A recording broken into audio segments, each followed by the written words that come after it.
Good afternoon, good evening. My name is Herb. I'm an alcoholic. Welcome to our Big Book 12-step workshop on Zoom. This call is being recorded. Please join me in the set-aside prayer. God, please set aside everything that I think I know about myself, my brokenness, the 12 steps, and you, for an open mind and a new experience of myself, my brokenness, the 12 steps, and especially you.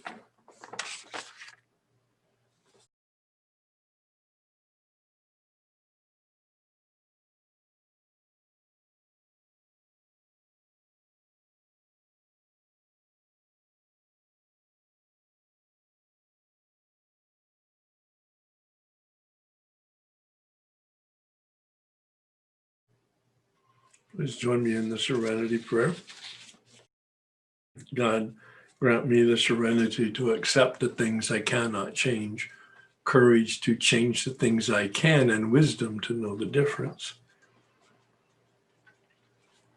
We're now at the conclusion of step 2.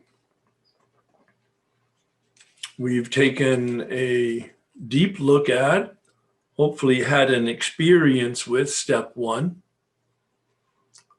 Understanding is really good, but having an experience of no choice, both with regard to our addiction and with regard to our managing our lives and reality itself, having an experience of that is more important so that it sets you up with an internal energy, an internal desperation, an internal sense of darkness and hopelessness on your own power,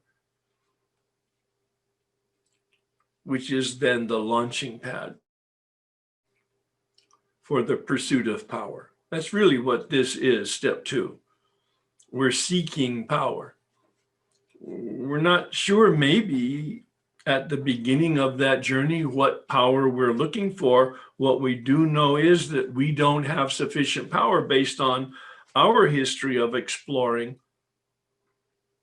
whether that be religion or self-help, human development, psychology, therapy,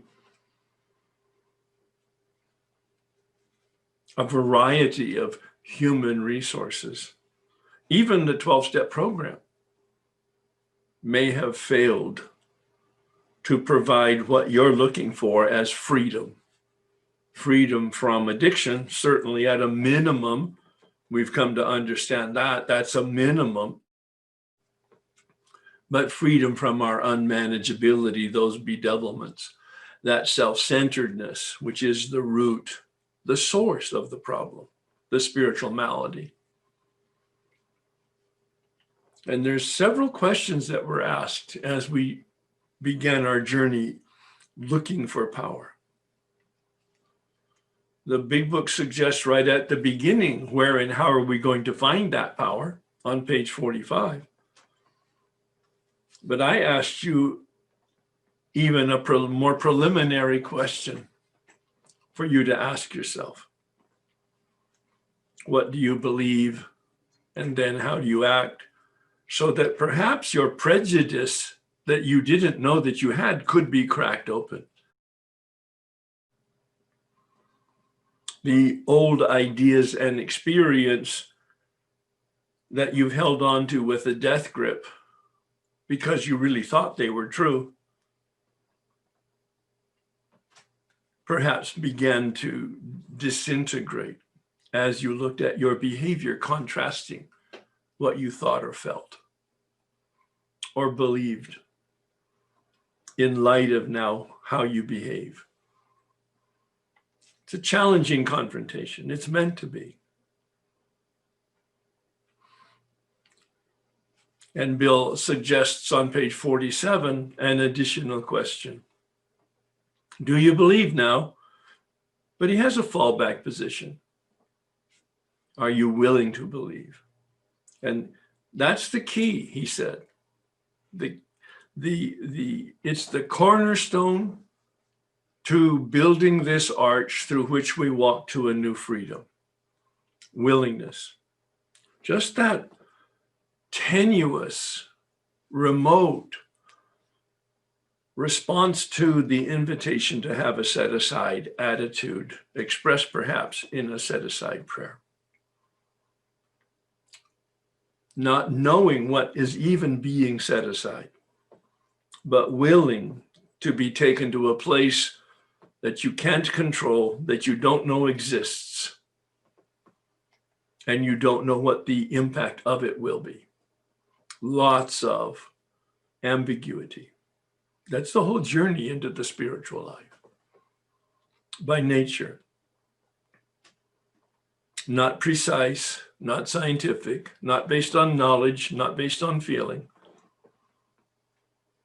When we came to page 53 in the big book where Bill says it's based on decision. God is or God isn't. What is your choice? And again, he asks us to confront ourselves with the question of faith, which we did. And if you followed the model and diagram that I used to come to grips with what is faith at the invitation of that confrontation that Bill suggests on page 53, you saw that faith is the decision. Bill says there, the question, God is or God isn't, what is your choice? Oh, it's got no substance to it. It's not a formula that you can just be logical with or even intuitive. It's a bold but empty decision. God is. Well, power is, if you don't like the word God. Or mystery is, or energy, or nature, or the universe. You choose your words. The book doesn't have an investment in your adopting any dogma. There is no dogma. There's only the suggestion that you come to grips with it and make up your mind. God is or God isn't. What is your choice? He talks about reason here. It's brought us a long way so far. The assignments have been reasonable. The process and the words have been reasonable, mostly understandable, mostly doable. But here it stops at the edge of a chasm, which we're asked to leap into without any assurance that there is a footpath. On page 54, Bill encourages us with some emotion and some poetry, especially his respect for feelings. Are not these feelings the tissue out of which our lives were constructed?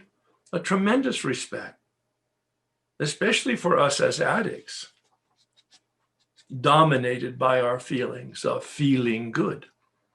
Did not these feelings, after all, determine the course of our existence? And we see the truth of that. And it's a good thing, generally, in terms of emotions, are signals that tell us about danger to avoid or about positive resources to embrace. Our feelings are critical to our survival. Unfortunately, addicts of all kinds have developed a habit of allowing their feelings to manage their thinking and then their behavior. Short-term gain with the ability to put up with long-term pain. And we're entering into a phase where it's just the truth is going to be just the opposite. Short-term pain for long-term gain, especially if you've done any work in steps 4 through 9, you know the truth of that. Short-term, I don't mean today or a weekend or even a week or a month. Short term might be many months. In some cases, many of you have spent years doing inventory without completing it.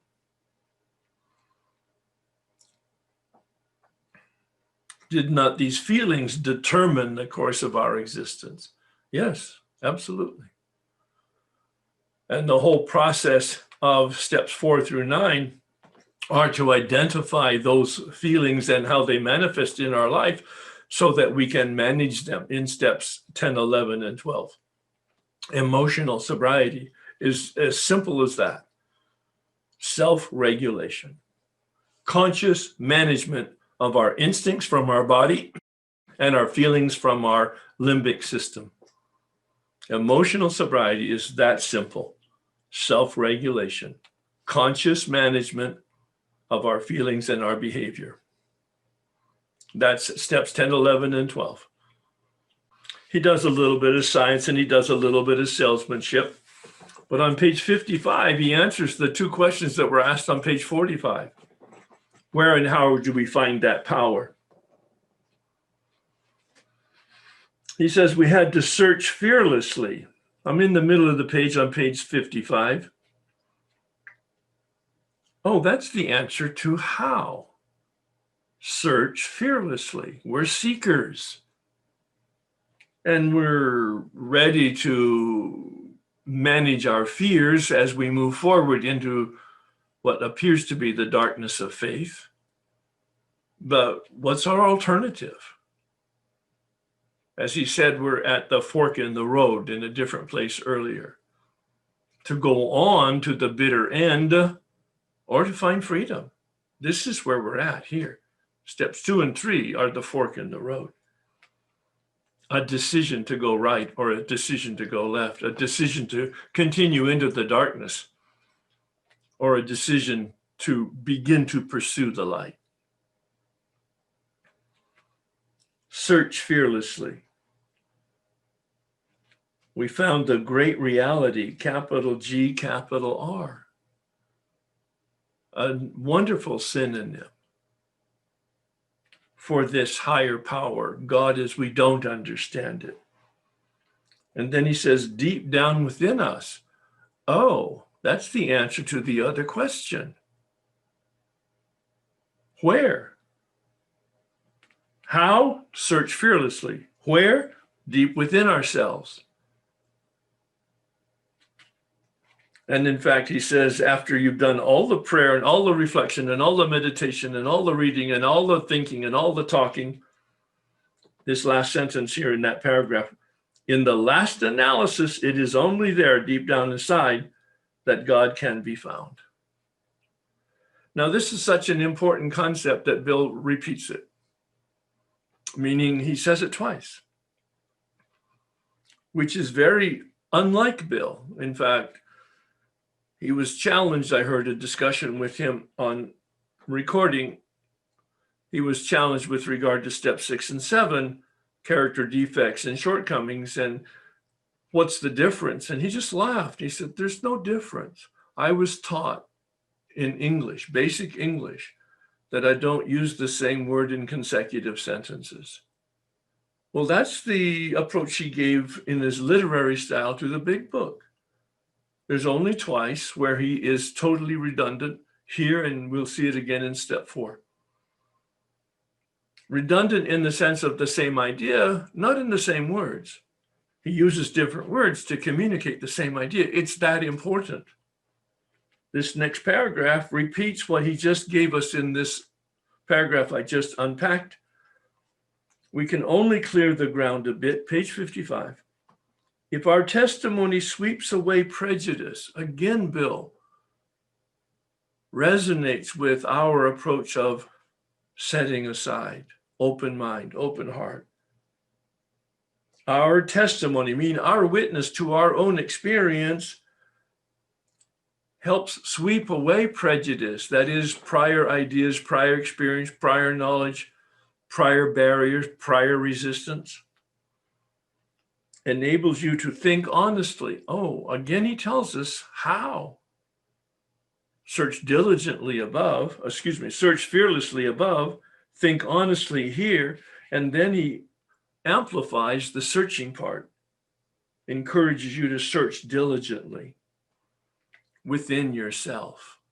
Again, where? You can join us on the broad highway. Just a wonderful metaphor. Capital B, capital H. I'm reminded of the promises on page 75 at the end of step 5. We feel we are on the broad highway, capital B, capital H, walking hand in hand with the spirit of the universe. What a great metaphor. What a great poetry. Walking hand in hand with the spirit of the universe. That companionship, that co-creation concept. God and me, power and me.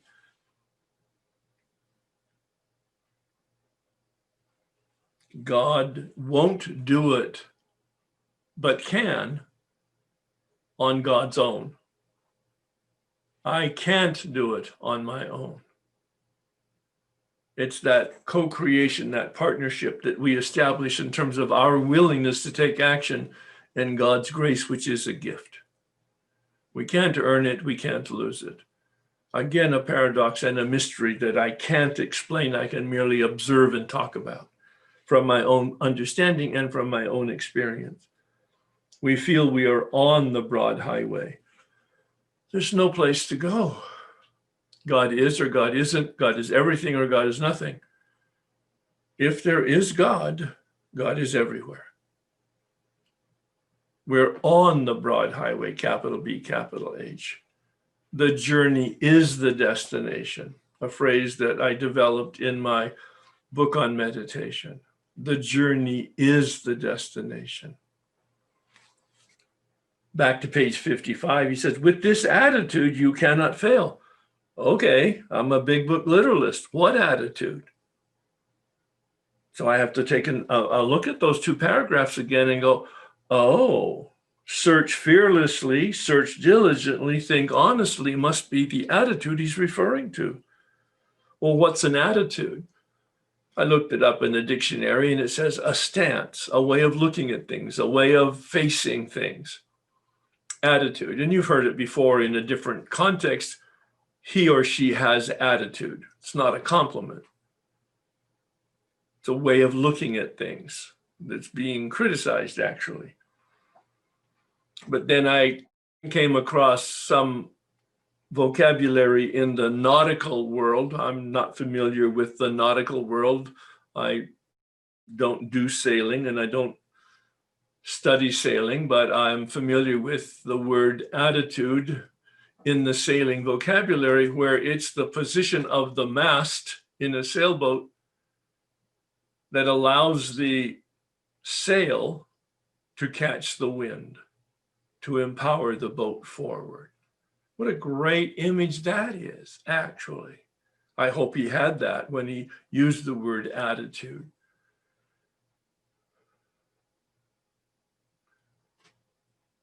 The position of the mast allows the sail to catch the wind.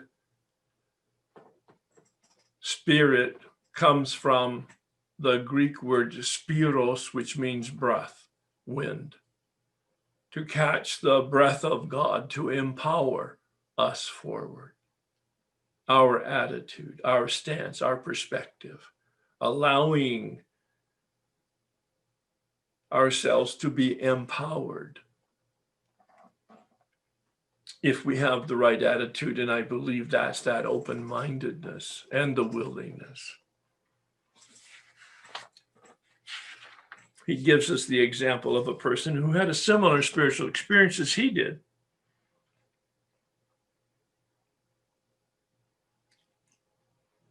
If there is a God, he certainly hasn't done anything for me. Is it possible that all the religious people are wrong?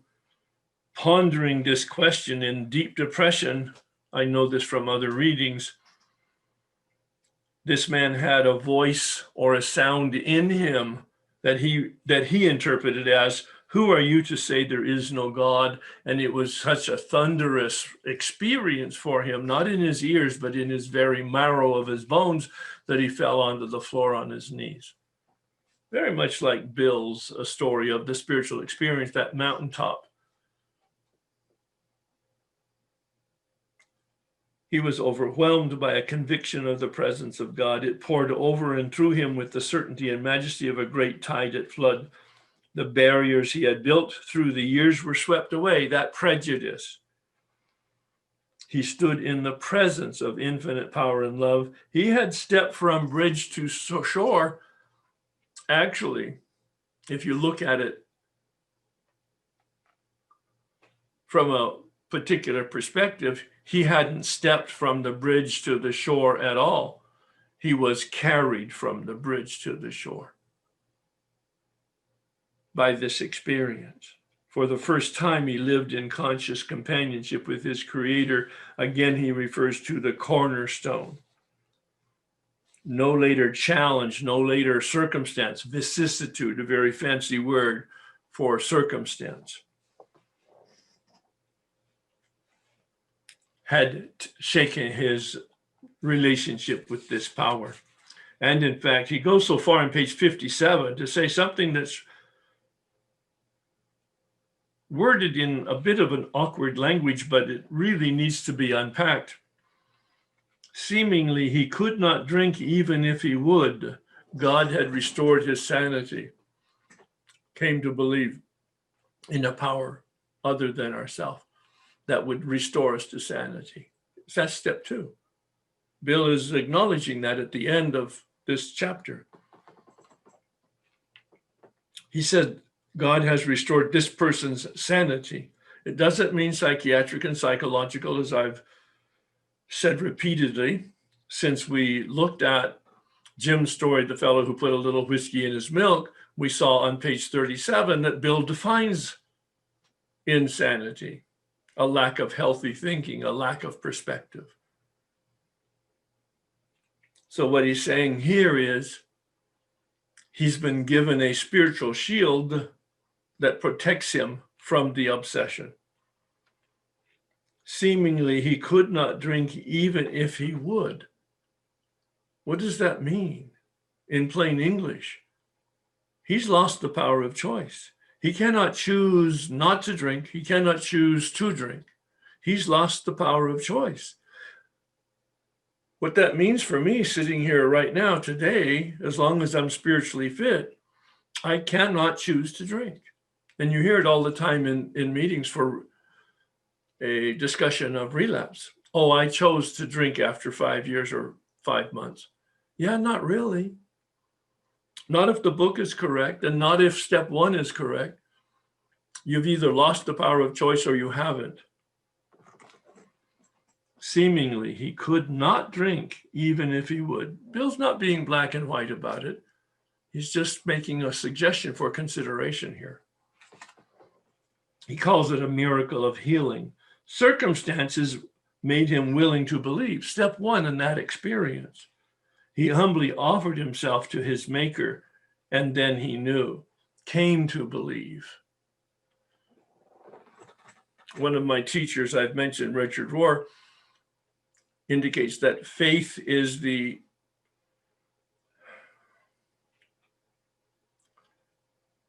decision that has no evidence. Faith is the acceptance of something without any evidence. And once we accept it, the evidence appears. It's brilliant. I cannot see it going forward. I cannot see it in my present circumstance. I can only see it after I make the decision and take the action and operate that way for a while, and then look back over my shoulder and I go, wow, looks like it might be true.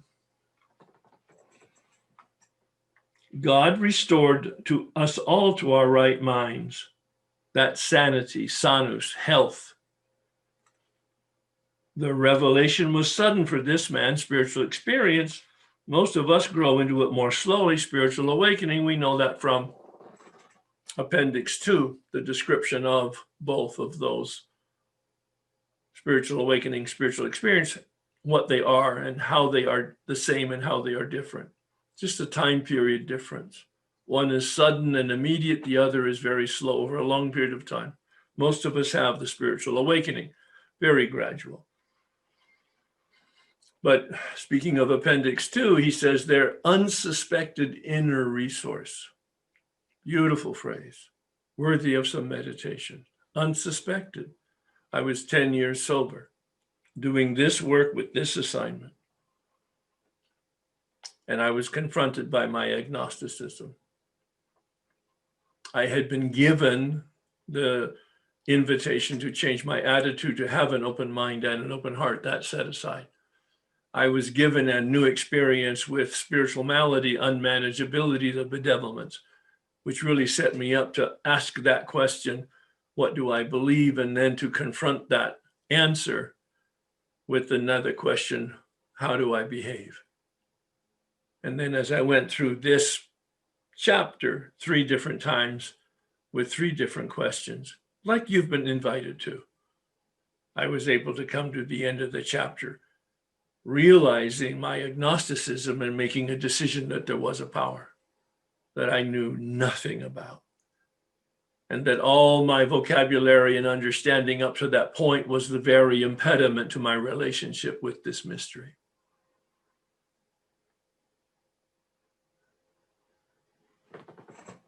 God has come to all who have honestly sought. Notice the promise, but also the condition. The final promise with condition at the end. When we drew near to God, God discloses God's self to us. Came to believe. I asked you to take a look at Bill's story. The final part of it, after he meets Ebby, of course, he gets willing to go into a hospital for the 3rd time, December 11th, 1934. And he was drunk. Page 9. On page 10, he's not going to the hospital yet. He's just talking with Ebby at his home that night. But he's open and he's listening to it. I became irritated and my mind snapped shut against such a theory. And yet, on the next page, he shows he was looking at his own doubt. He was becoming open. He was seeing in Ebby the witness to the power of what Ebby had talked about. So even though he didn't believe, he saw that Ebby's belief and his action had created a stunning change in Ebby over the last 2 months. He says he had been raised from the dead. Here sat a miracle, he said. On page 12, it was only a matter of being willing to believe in a power greater than myself. Nothing more was required to make a beginning. Growth could start from that point, a foundation of complete willingness. So now he's telling his story, which tells us how he came to create the steps in the same way we've already looked at, steps 1 and 2 in chapter 4. On page 13, Ebby takes Bill through the steps. Those are the Oxford group steps, those 6 steps that we've referred to before.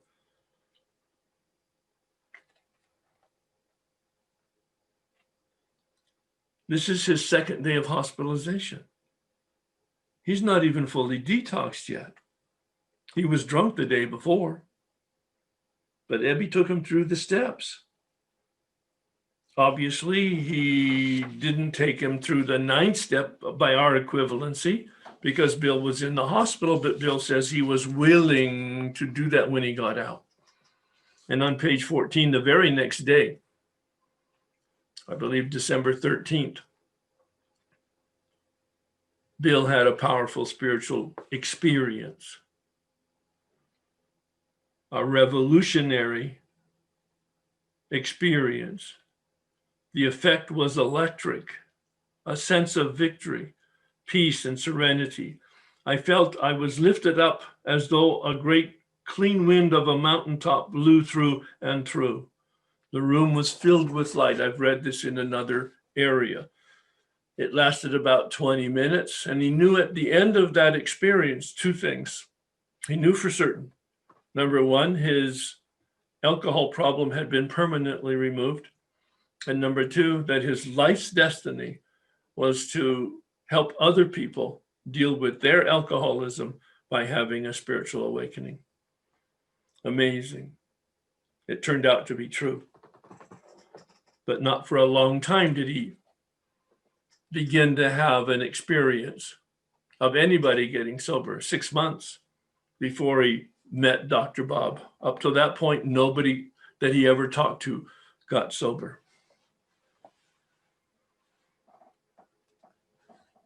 He says at the top, simple but not easy, a price has to be paid.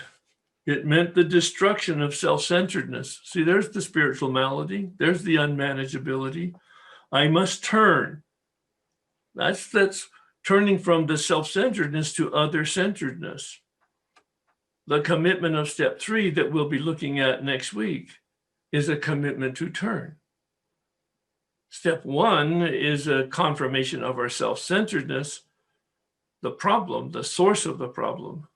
Step 2 is that there is a solution, a power other than ourselves that is deep down inside of myself. And step 3 is a decision to turn, to have a relationship. My experience is I made the decision to turn, but the reality is my experience was I was turned. Here's the difference. That's that spiritual awakening. I must turn in all things to the Father of light who presides over us all. A wonderful recap of steps 1 through 10. And then at the bottom, page 14, we've already looked at it in Jim's story because it tells us about perfect and enlarge our spiritual life. What does it mean? Which is the other part of the antidote of the turning from self-centeredness to other-centeredness. On page 14 on the top, the other-centeredness has a capital O in my vocabulary, a relationship with power. And at the bottom, it's about our turning to help other people, a relationship with other, with a small o, the community of humanity. Helping other alcoholics, page 15. Was the antidote to his own depression, he says in the middle of that paragraph. And on page 16, he talks about faith, that is that decision about power, has to work 24 hours a day in and through us, or we perish. And what he's talking about is not only our relationship with other with the capital O in meditation for guidance, but our relationship to others in our carrying that message to helping other people, expanding our spirit and our spiritual life through work and self-sacrifice for others. Faith, as he was guided by the letter to James in the Christian scripture, faith without works is dead. Faith without action has no meaning, it's empty. Step 11 and 12 is what I see as a spiritual coin. One coin having two sides, step 11 and step 12. More about that later. And the final invitation of the assignment was to make a decision about the attributes and the qualities that you need and want God to have and be. To make a decision. At this time in your journey, what do you need and want in terms of a relationship with power or God, energy or nature, some power other than yourself? Most of us use a word or a tool or a phrase that we adopt at this point, knowing that it will change as we do.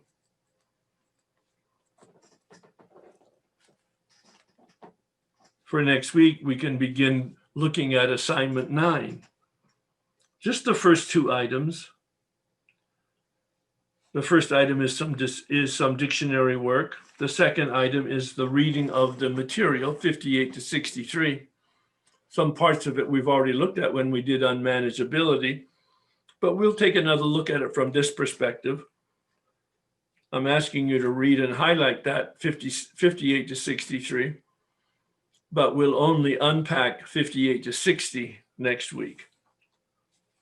Quite a distilled and dense amount of instruction in that material.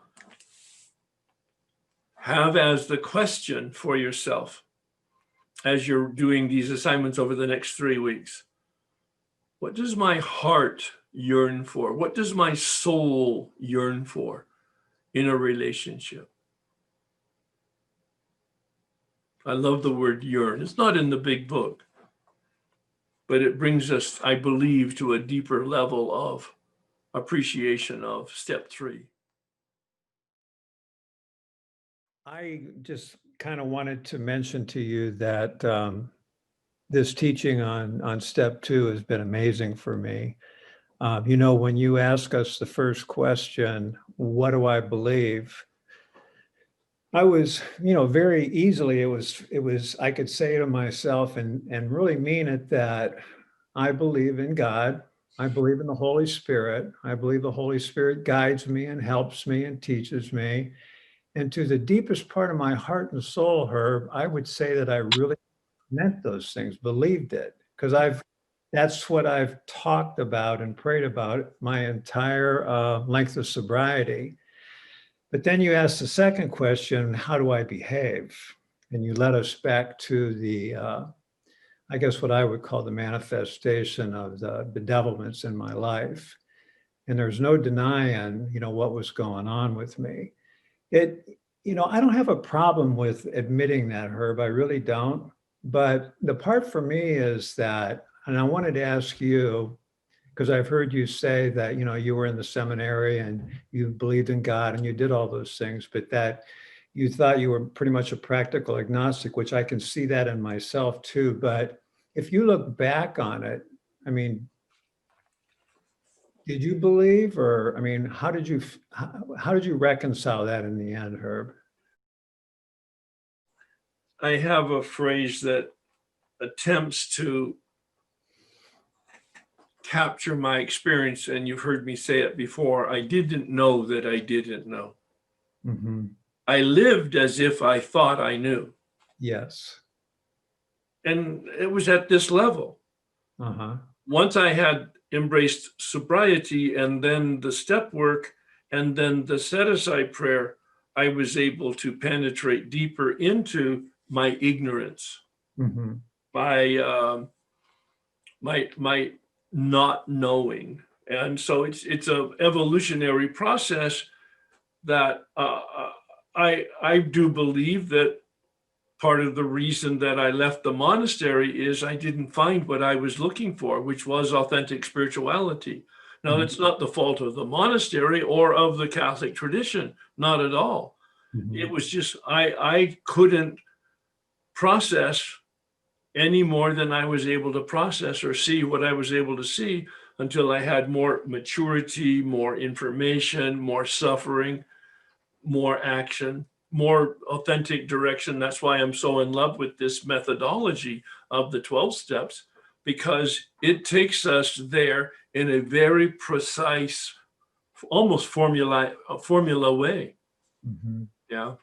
And I thank you for that, Herb. And, I am so bought into it. And I like what you say about being turned, and that the set aside prayer coming true in my life in this case here. But, I looked at it, Herb, when I was going back through and marking things in my book with maybe things that I had a problem with, or that maybe the doubt that I had, I never, ever thought that I had a problem with any of that writing in the big book. I pretty much felt like, yeah, that's me. I get it. I can go with that. But when I look back on it, it's so obvious to me now, Herb, that like, first off, with powerlessness, I never got that. I really didn't. I look back and I think I kind of struggled with that a little bit, thinking, what do you mean I don't have power?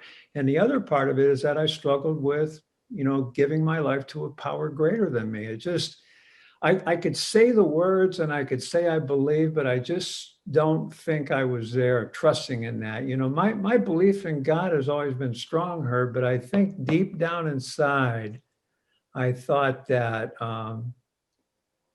when I get there, when I get to that place at the end of life, that God was going to say to me, I'm sorry, I never knew you. So, and I can kind of smile about it now, but having gone through this work with you and that has been amazing with me. And I'm so open to it and so thankful for it. I'm just, eager to go forward. I heard one of the participants last week. I was listening to the workshop, and someone was talking about after so many years of sobriety, they weren't really sure who they were, who they had been for that part of their life. And that's what I kind of feel like now. Just like living in a delusion. Believing something that wasn't true. And Richard Rohr talks so much about the false self. Right. And how you come to a place where that starts to shed itself. So I'm really grateful for it and thankful, Herb. Ready to go to step 3. Thank you. Yeah. And that's why also, in confirming both of our comments, is the dimmer switch metaphor is so appropriate, because you did the best you could and it was good enough at the time with the light that you had. Yeah. And now you're in a process where you're leaning into the dimmer switch and the lights are becoming just a little bit brighter and you're able to see more. Absolutely, Herb. Yep. You know what? I never thought in all those years of sobriety, Herb, I never once thought in all those years that I did not like sobriety. Right. I loved it and I love every part of the program, but Right. it's a whole new world now. I mean, you're opening up my Yep. eyes and my heart to things that I've never been to these places, Herb, and thank you for that. Well, you're welcome, and buckle up because there's more. Okay. Okay. Thanks, Herb. Thank you very much. In relationship to step 2 specifically, I didn't know, I didn't think I was agnostic at all. Now I see where that is in my life. And I'm like, okay, I get that. Okay. And for a minute I panicked, because then I says, I'm going to hell now. I'm agnostic. And then I says, well, wait a minute. No, you're not going to hell, because you're the last one to find out. Your higher power always knew. Yeah. So I was like, okay. So that was good for about a week. And then we had to write down these questions, what qualities we wanted. And as I wrote down those qualities, I saw the thing. When I wrote them down, I wrote down about 11 items. And as I was going through that, I was saying, this sounds like me. These are things that I wanted to see in me, and so that's where I am right now. But I feel more unsteady now in some ways, because I'm looking at things and seeing things about myself I just don't want to embrace as the reality, that I have some deeper agnostic thoughts and feelings, and I don't really know what to do with that, other than just say it's there. Yeah. Yeah. And I guess adopt the attitude that you don't have to do anything right now other than be conscious of what you're seeing. Mm-hmm. And not resist it, but not that you don't have to embrace it until, in fact, it embraces you. Mm. And I really mean that. Be very gentle and just to be open. And if there's some discomfort, just hold it, lean into it, watch it until it resolves itself, because I do believe it will. Okay. And if you're having this kind of experience now, you better get shoulder straps, because when we get into step 4, you're going to have a mind-blowing experience. Yeah. And I guess that's part of I'm trying not to think ahead. I've done step 4 a couple of times before, Yeah, but I know this time is going to be different. maybe. I think it will. I think it will. I'm pretty confident it will be. Yeah. Yeah. I know a whole lot more going in this time. Yeah. I'm more aware of myself. I'll put it that way. Well, that's it. That's it. And you're at a different level of consciousness now than you were the last time you did step 4. So the good news is that you will see more. Yeah. And the bad news is you will see more.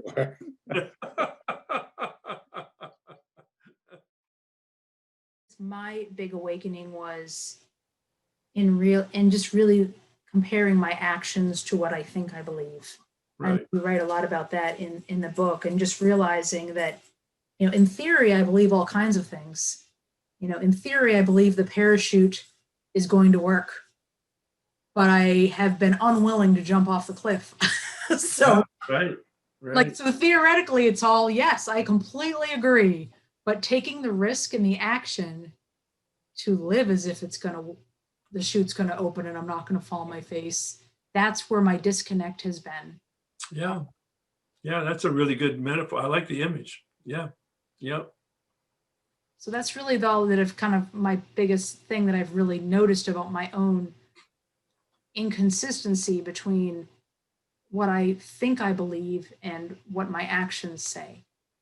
Have So- you made any Focusing on- notes concerning what attributes or qualities that you're making a decision about? Yes, certainly, I kind of made the same kind of list that most folks, I think. For me, certainly I want a God that is loving, accepting, caring, protecting, always with me, powerful, good, guiding when I reach out to him or her.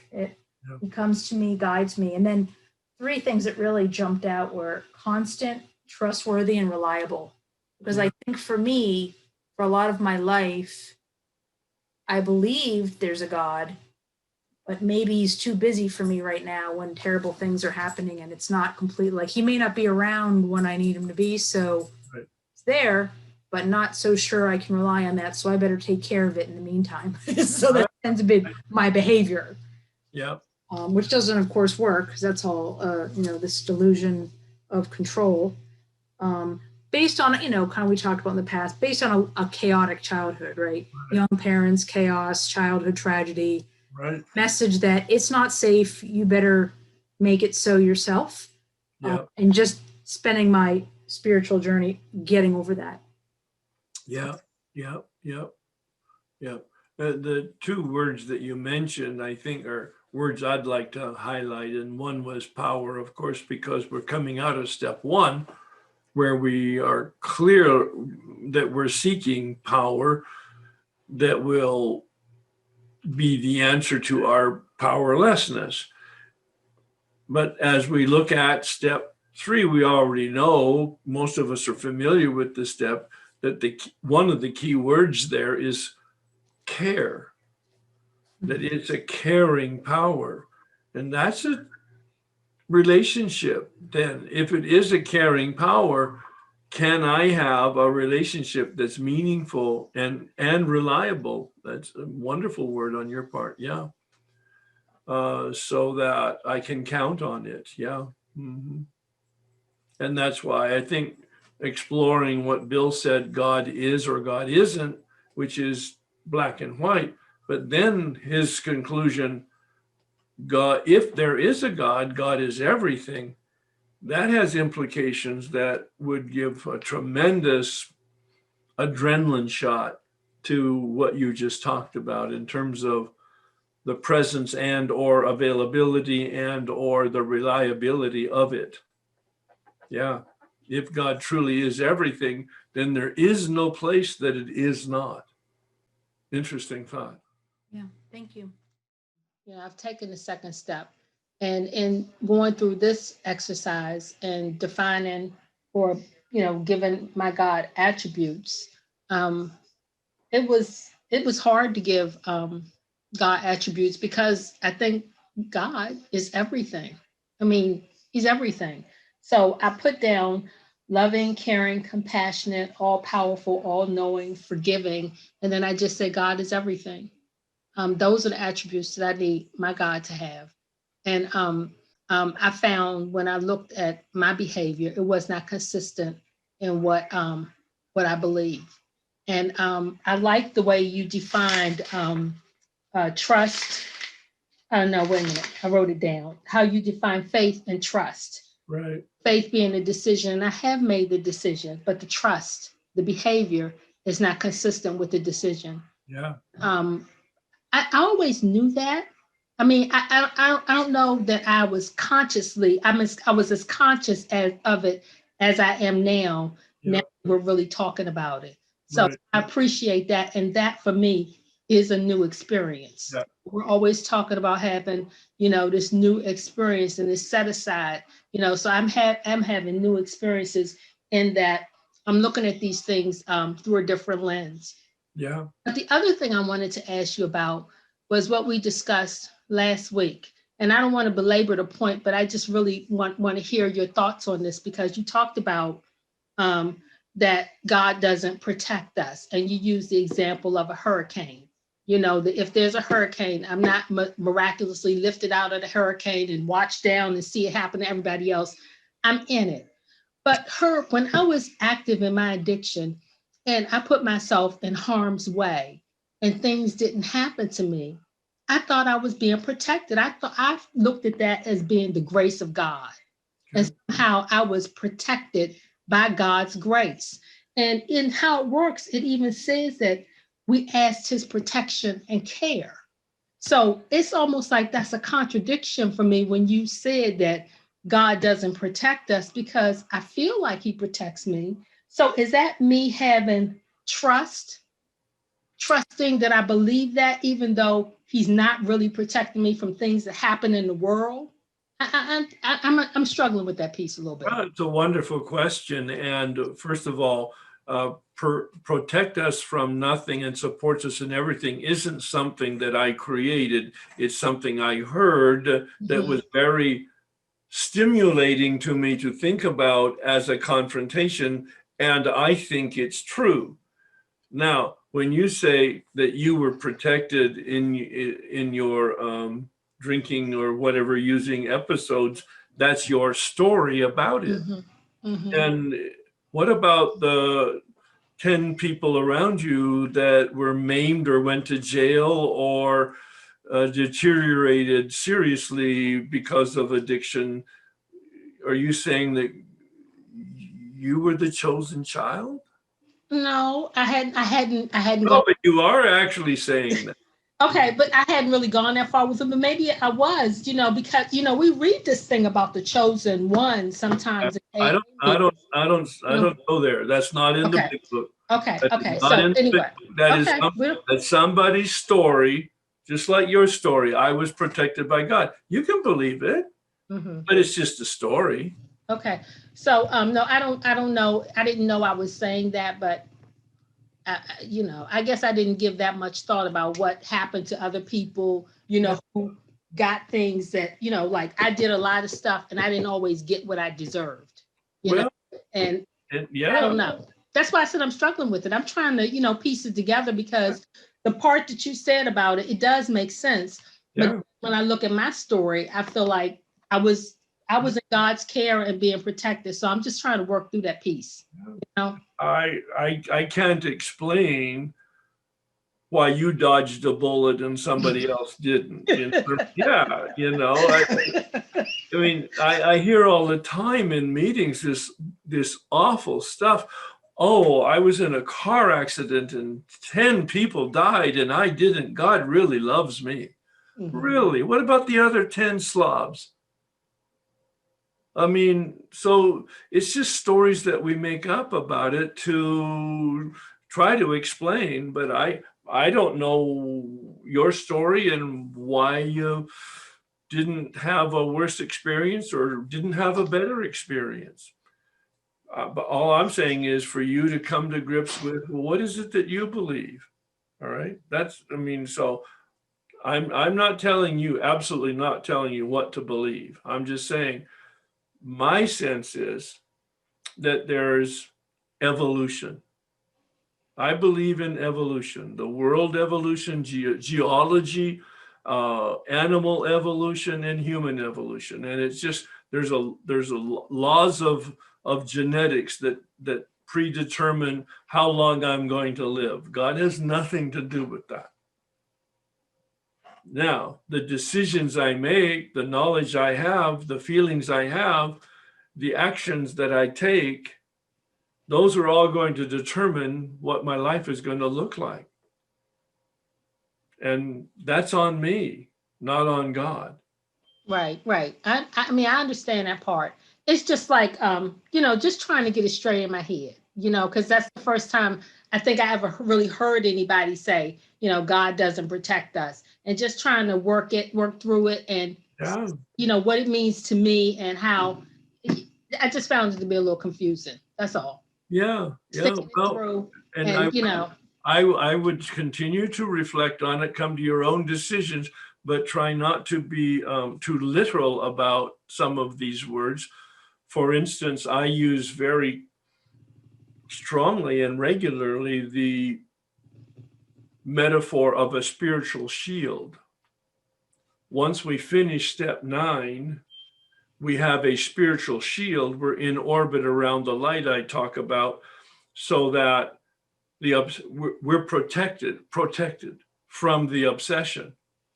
All right. So I'm just as likely to use the word protected in that context to describe the benefit of our way of life, steps 10, 11, and 12, which Bill says, as long as we do that on a daily basis, we are sustaining our spiritual life.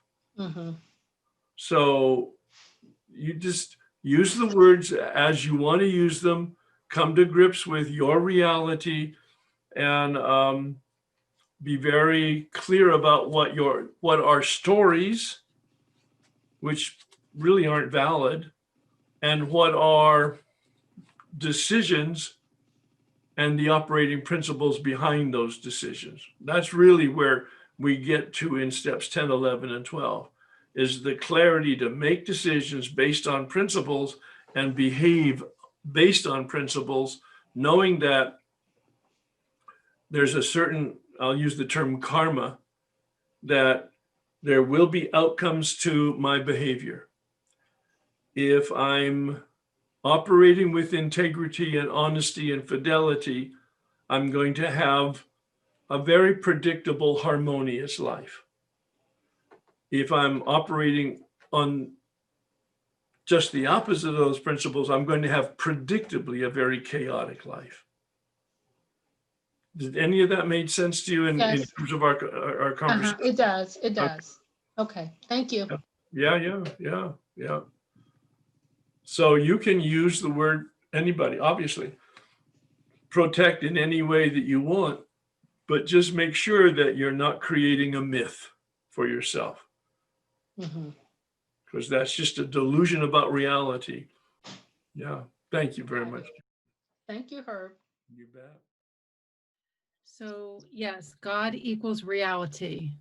I had a big chewing on of that one for a long time, brought it to my own spiritual director, and just was sort of, I don't know whether maybe Herb means the acceptance of reality. I mean, I've gone back and forth, really having an experience with this, which I'm very grateful for.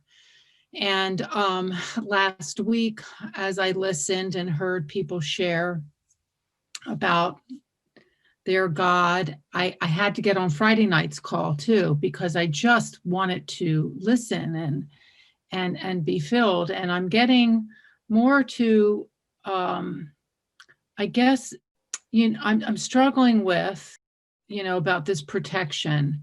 And I'm trying to see the difference. I'm wrestling with this. What is the difference between protection, the spiritual shield, the care of this God, all of that, right? Right. I'm sitting with that. And And then the other thing, as I think one of the gals shared, I also have that parachute metaphor, but my God says to me, I'm at the top of the mountain.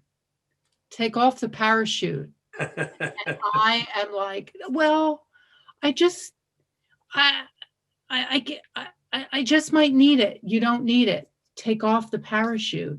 So, my behavior in against what I wrote, this beautiful thing that I wrote, is my two big things are fear and trust.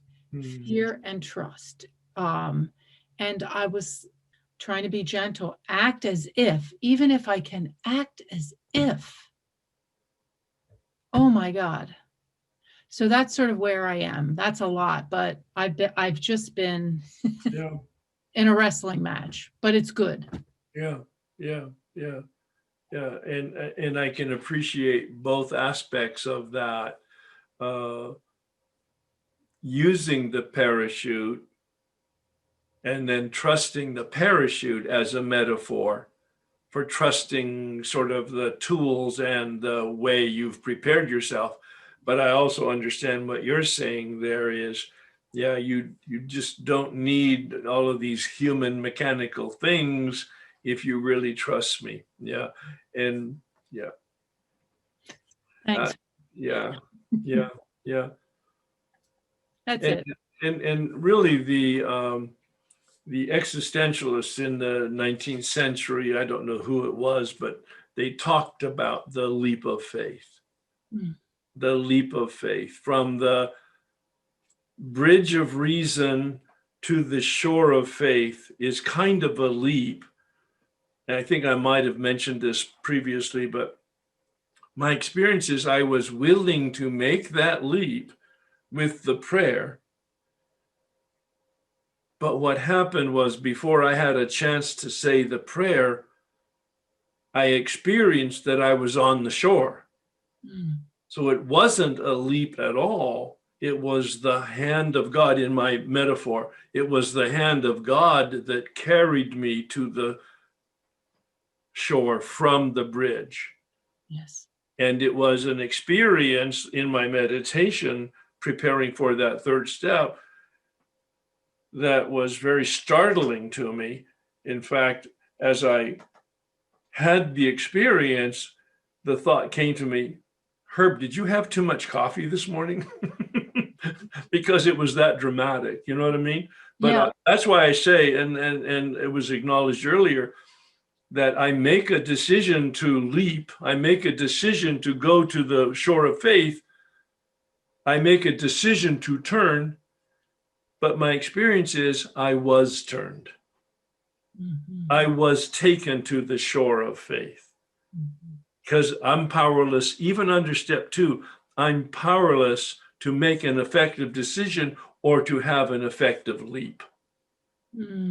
Yeah? Yeah. These are wonderful, how do you say, meanderings along the spiritual path. Yes, indeed. And, I just, one more thing. I mean, I get so frustrated, right? But that's why they call it a practice. I've had those experiences where I've been just dumbfounded.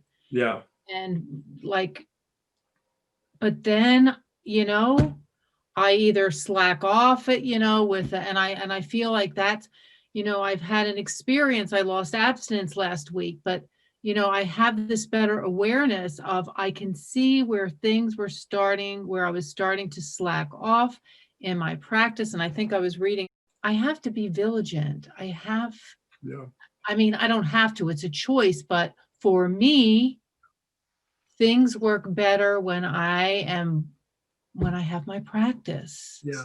Because I find I'm down in the abyss, and I've got nothing to grab onto. I'm like, shoot, here I am again. And and that's the whole point in step 10, where Bill in the big book says, we're not cured. Yes. We have a daily reprieve. I know. Contingent on the maintenance of our spiritual condition. Every day is a day when we must create our vision of God's will and then use our will to align ourselves with that vision. Now, those are not words from the big book, but I'm paraphrasing it. Yep. Thank you, Herb. Well, in terms of the attributes of God, a few days ago I was walking the dog, and as I'm walking the dog, all of a sudden I realized that an attribute, something of God I really want, is a sense of humor. Yeah. From out of nowhere, it's like, wow, humor. Also, humility, that is also sort of that this power be humble. I think what's been really sort of unspoken, but certainly very clear and very sort of in the heart is this, but unspoken, this need for power. That's been very. I mean, I think certainly that's the strongest of them all, even though it's really unspoken. So yeah, those are some of the qualities of God. Yeah.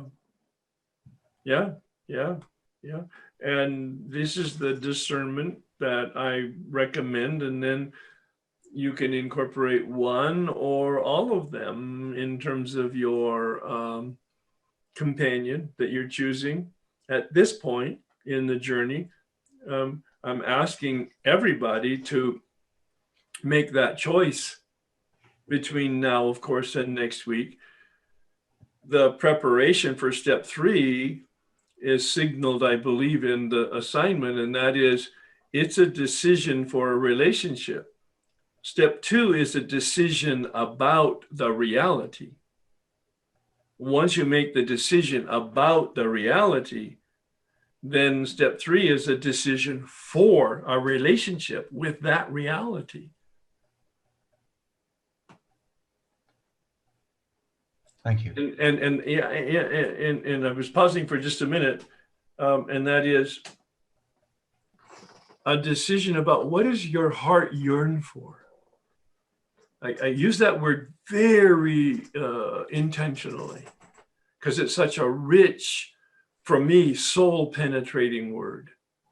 What does my soul, my very essence, yearn for in a relationship with reality, with power, with the universe? Yearn. Does that work for you? Yeah, certainly, yeah. Yeah. And certainly compassion is in there, certainly. Yeah. Yeah, very key. Yeah. A question I have, really, and this is part of my experience, is that I've had experiences in sobriety, abstinence, where God has removed the obsession, and I've enjoyed that for 5 years. But then I chose to go back, for instance, like take a drink, and I still believe that in a sense that offer remains on the table, that offer of God to remove the obsession. But certainly that is part of my experience where it's clearly been that God has removed the obsession, but I have gone back, So yeah. Yeah, and so I'll use that as a platform to reinforce the message from the big book is we're not cured. Mm-hmm. You can get the freedom from your addiction, but unless you continue to make daily adjustments through inventory, step 10, through meditation and guidance, step 11, through helping other people as a way of life in step 12, unless you do that on a daily basis, you're going to have that dimmer switch go in the reverse direction. Yeah. You won't relapse the next day, but eventually the dimmer switch goes down, the lights go down, and the darkness descends, and you're back in the obsession. And I think that's what you were describing. Yeah. Thank you. Yeah.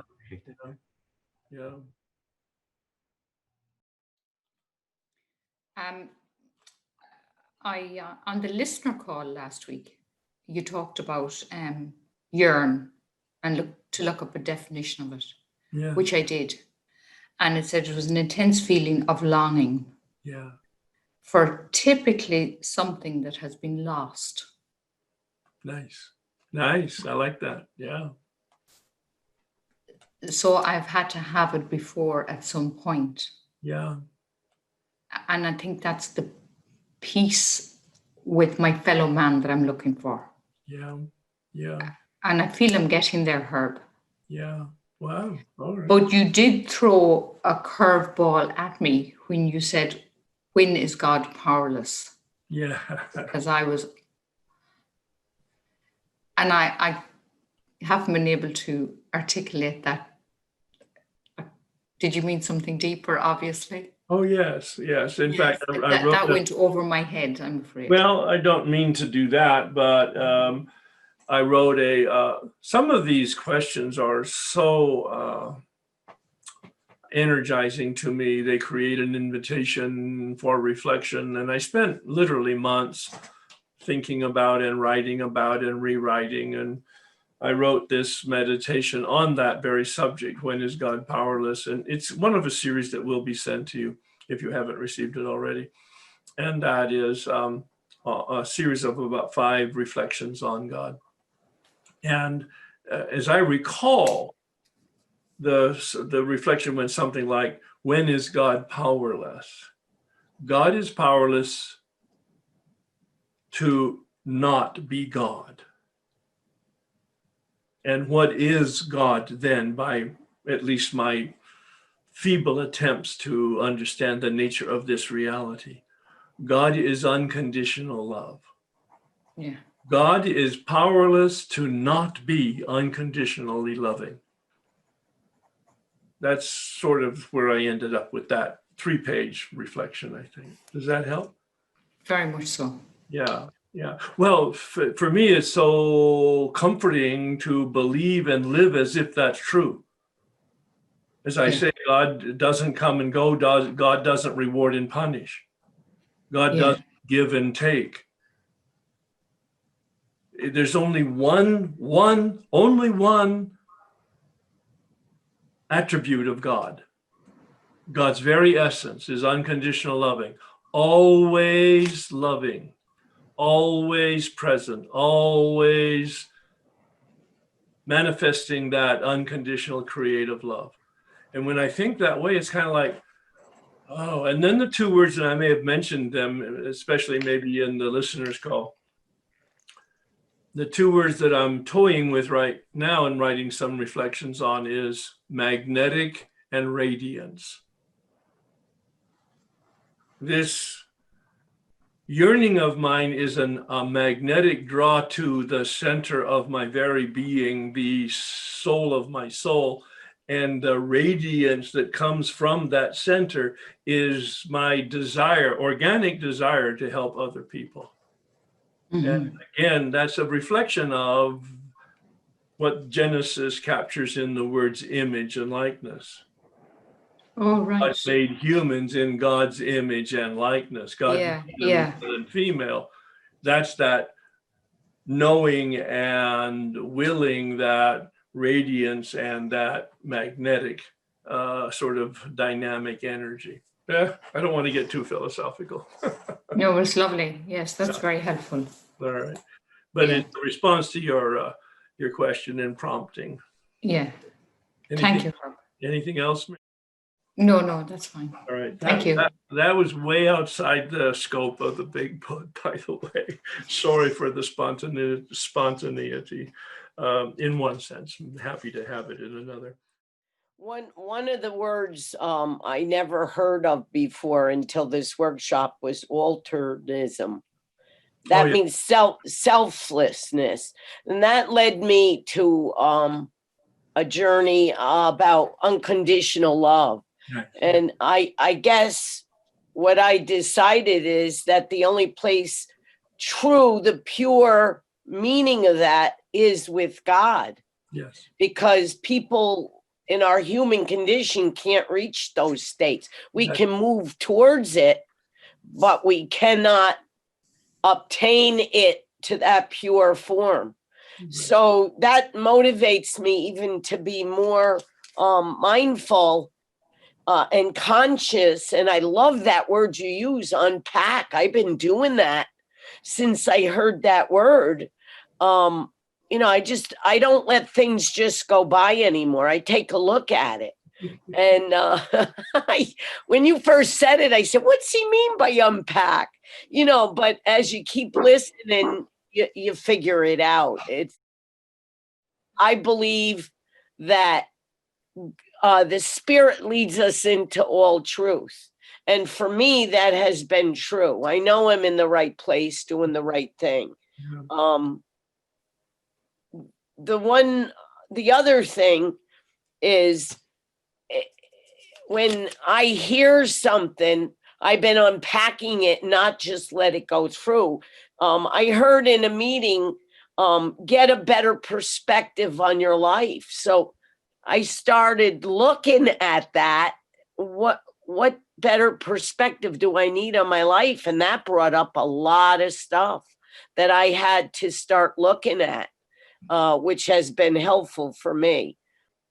There was one other thing too, that I didn't really recognize, and that was, they say there's 10 tools. However, on the workshop, I thought that those tools is recovery. And I come to realize, no, it's work in the 12 steps. That's where the recovery is. So my focus has been more on the steps. And if I think about it, the Bible has truths that really come right from the 12 steps. So when he developed maybe it's the reverse of that. Maybe so. I never thought of that. Yeah. But I'm paying more attention to the steps now. I'm integrating them more in my life. Yeah. And I'm getting great rewards from it. Yeah. By that. So the 10 items that you talked about as tools, the steps are just one of the tools. And I'm assuming that some of the components of the 10 steps are part of the components of the 12 steps. Yeah, the 10 tools are including some of the 12 steps. I'm assuming there's a correlation between them. Well, I'll have to take a look at that. I'll unpack that, Herb. Yeah. Well, I'm assuming, as an example, and I don't know what the 10 items are, and I'm not asking, by the way, but one of the items I think might be quiet time. Yup, and sponsorship. Yeah, but to stay with quiet time, that's really step 11. Wow. That's well, at least that would be my interpretation and my understanding of the purpose of quiet time would be step 11 in some form, prayer and meditation. One of the things I hear all the time, no matter what meeting I'm in or who I'm talking to, that sponsorship, helping others, that's how you, when you help others, that's service. And that's what keeps your addiction at bay. Yeah. That's one of the ways that we grow in our spiritual life. And I want to just modify. The answer is yes. And sponsorship isn't the synonym for helping. Sponsorship is one of the ways of helping, because there's lots of ways that we can help inside and outside of the program. The original manuscript of step 12 said, having had a spiritual experience as the result of these steps, we tried to carry this message to others, especially alcoholics. They changed that, but it gave us the spirit of it's helping everybody, but especially the addict in our fellowship. So having a 24/7 attitude of help with a special focus and priority on the people with the similar addiction. Does that make sense? Yeah, it makes total sense. Yeah. I thought that since I was a child, I always had that desire or what's yearning to help people. And I never knew where that came from. And then when I got into recovery, I thought, oh, well, that's just my codependency. But I found that I get great benefits when I help someone else. Yeah. The two ingredients for happiness, according to the psychological and sociological surveys and studies, the two ingredients to happiness is one, to have a connection to a context and meaning bigger than ourselves, and to provide help to the people around us. Wow. Yeah. Has Yeah, nothing to do with program, has nothing to do with spirituality, has everything to do with how we're built as human beings. Yeah. Thanks, Herb. Thank you so much for the conversation. Thanks. Right now, I'm in shock that you use the word magnetic and radiance, because my writing yesterday morning, first thing at 5 o'clock in the morning, is I wrote about alignment and radiance and magnetism being drawn, magnetism of the good. It was what I was writing about yesterday morning. Yeah. And the way I got there was, so I'm working on step 2 and reading, was reading 9 through 16 and saw a lot of similarity in Bill's story. My addiction, when I had a kind of a mountaintop experience in that when I surrendered, my obsession and compulsion for both food and alcohol went away immediately. If I smelled alcohol, I was repulsed. Yeah. I think I walked into a bakery the next day, could smell it and goes, oh, that smells good. And I haven't. You have just made the resentment list of many people on the floor. Well, okay. And now I'll unresent them because I'm human, and the rest of the story, that might have been quick. The growing spiritually has been slow, has been the dimmer switch, Right. and has been up and down and all around. So I realized in step 2, the more I worked on it, is that it really is not my lack of faith, because I can look back at that moment and go, if my higher power can take care of my addiction, my higher power can do anything. So Exactly. So it's not my lack of faith. I got to this alignment with radiance and magnetism with it's my conditioned mind, with how my worldview is conditioned and my responses to those conditions, and how does that change? And I know that's all a grace of God, but that's the slower part of me. That's definitely not the mountaintop experience of me. And I know I don't know the whole story, but I struggle. One of my obstacles, and this is how I got to this magnetism and radiance and alignment, was my struggle is that I want an interventionist God. I want you to intervene. You did on this when I asked, and my sponsor helped me along with that one, was that if you have an interventionist God, then, really the other coin of that is that you have a capricious higher power. You have one, a higher power that, if you have two parents with a child who's sick and one child dies and the other one doesn't, but both are praying as eagerly for an intervention, Right. then you have a capricious. And I had a capricious childhood. I didn't know walking in the door if I was going to be hugged or slapped, and Yeah. for what reason. Right. So I definitely don't need that in a higher power. So what I needed was the love to feel directed, Yeah. to feel guided, to feel a companionship. Yeah. And I am drawn to goodness. Yeah. And that's what I resonate with. And so that's what I need from a higher power. And I do need to feel safe. Yeah. And I have that in my life in different areas of my life. I don't have that totally, but I have it in areas, and I know that if I just practice being in the present moment, I'm there, but I'm human.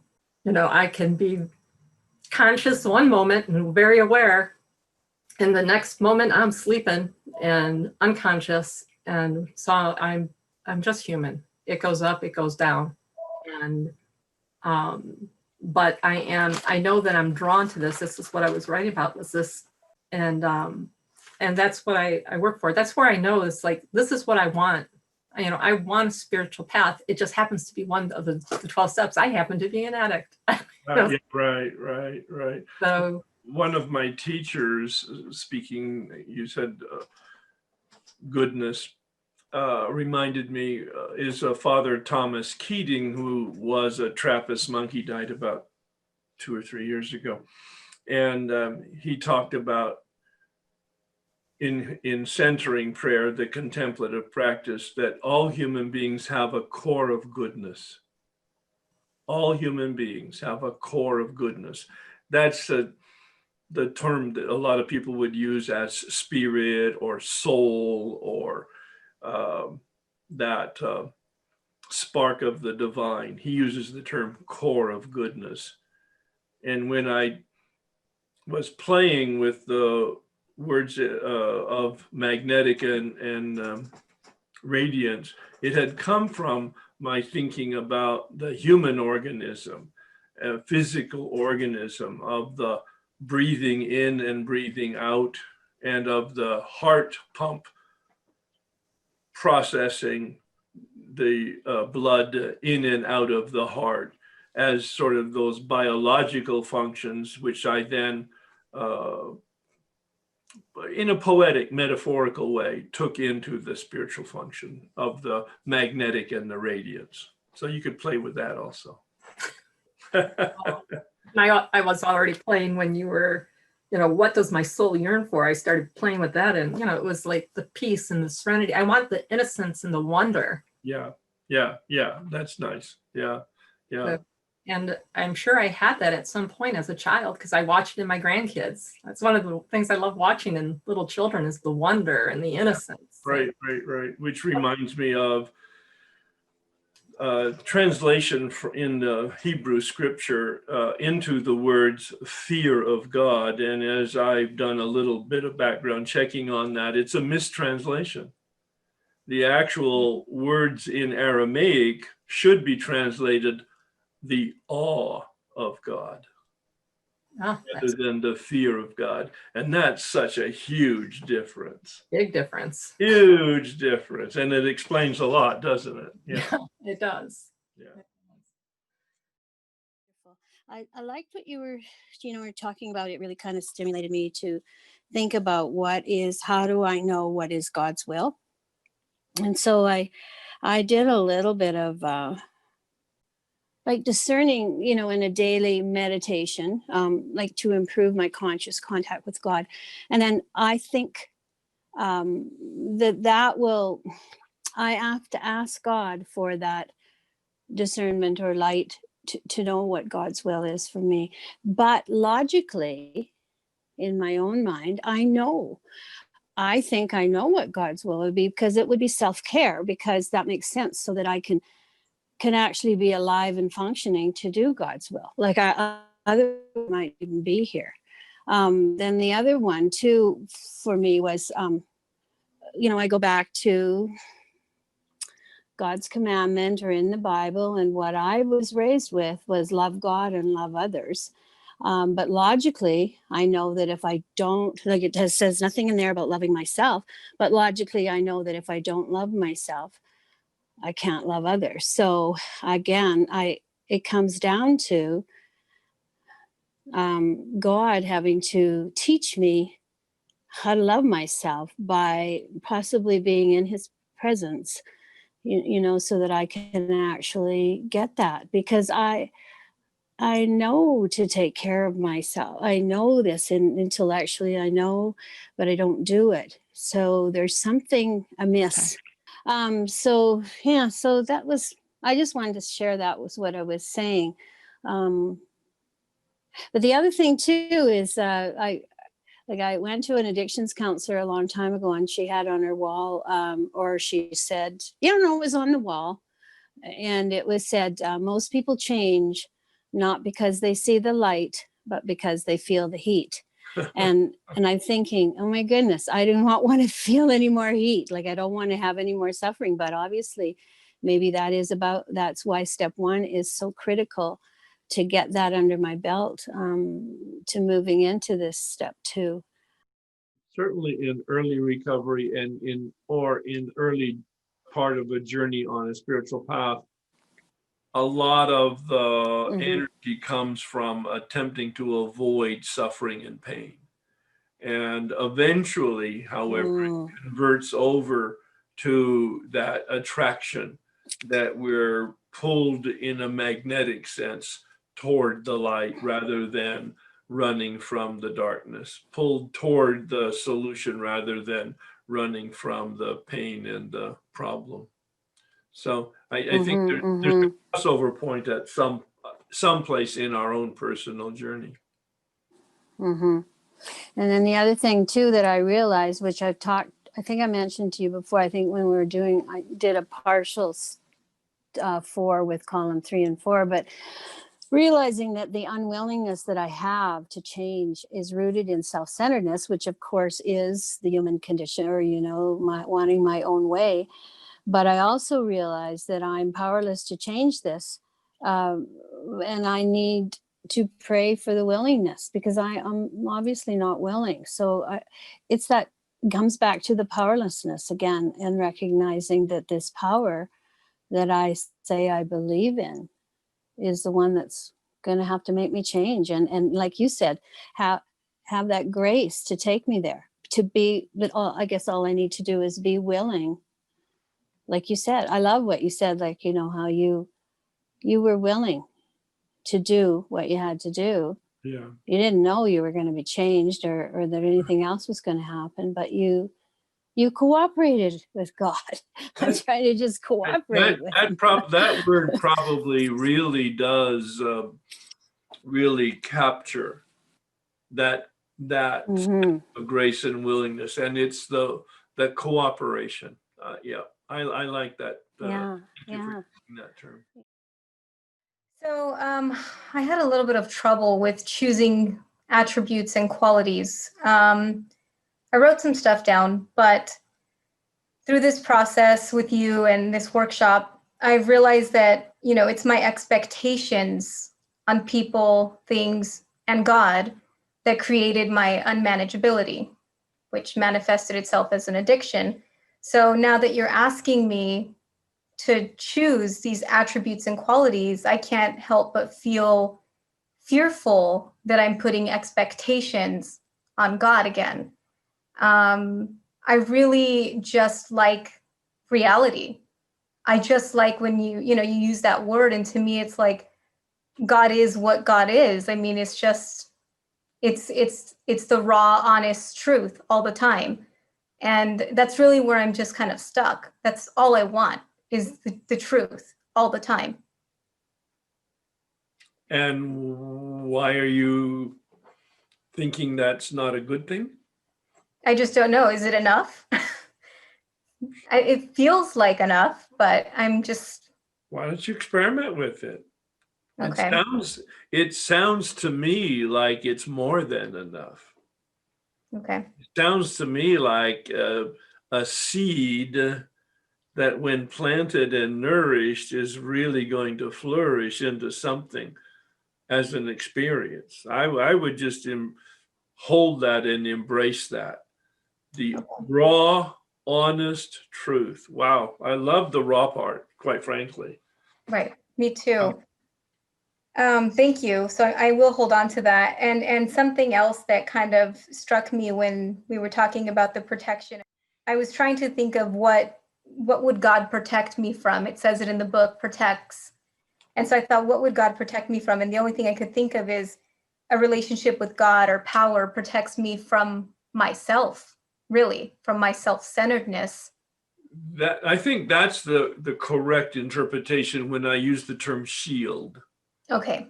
Yeah, that it shields us That's the grace, that's the gift that shields us, maybe heals us even, heals us from that false self, that masquerade, and protects us from the obsession that comes from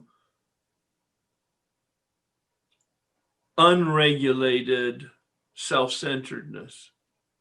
Because that's what Bill says, and somebody mentioned earlier on about vigilance. And that's the term I use for step 10, vigilance. Because Bill says in the book, watch for selfishness, self-centeredness, resentment, fear, and dishonesty. Watch for. So the step 10